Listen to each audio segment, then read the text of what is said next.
नमस्कार, मी Rajratna Jondhale. Top news मराठीमध्ये आपलं स्वागत. छत्रपती संभाजीनगरमध्ये एक धक्कादायक घटना घडली असून सख्ख्या लहान भावानं पोलीस दलात कार्यरत असलेल्या मोठ्या भावाचा खून करून त्यांचा मृतदेह पुरल्याची धक्कादायक घटना घडली. छत्रपती संभाजीनगरमधील देवगाव रंगारी येथे कार्यरत असलेले पोलीस कर्मचारी नानासाहेब रामजी दिवेकर यांचा खून झाल्याची धक्कादायक बाब रविवारी समोर आली. सुरुवातीला हा गुन्हा अज्ञात व्यक्तीने केल्याचा संशय व्यक्त केला जात होता. मात्र पोलिसांनी तपासाची चक्र फिरवत अवघ्या काही तासातच धक्कादायक हत्येचा उलगडा केला. मृत नानासाहेब दिवेकर आणि संशयित आरोपी लहानू रामजी दिवेकर यांच्यात गेल्या काही काळांपासून कौटुंबिक वाद सुरू होते.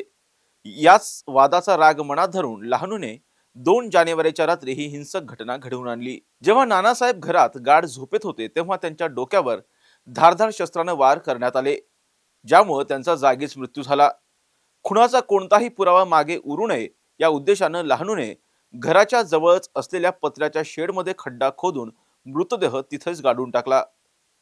पोलिसांनी या प्रकरणाची सखोल चौकशी करत असताना पोलिसांना काही ठिकाणी माती उकरलेली आढळली आणि त्यानंतर पोलिसांचा संशय बळावला.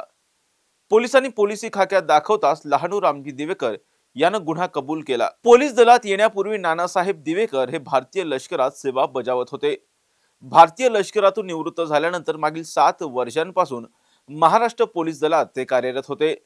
नानासाहेब दिवेकर यांचा मृतदेह घरापासून काही अंतरावर कसा गेला, एकट्या लहानूने खड्डा खोदून मृतदेह कसा पुरला की अजून कोणी या गुन्ह्यात सहभागी होतं याचा पोलीस तपास करतायत.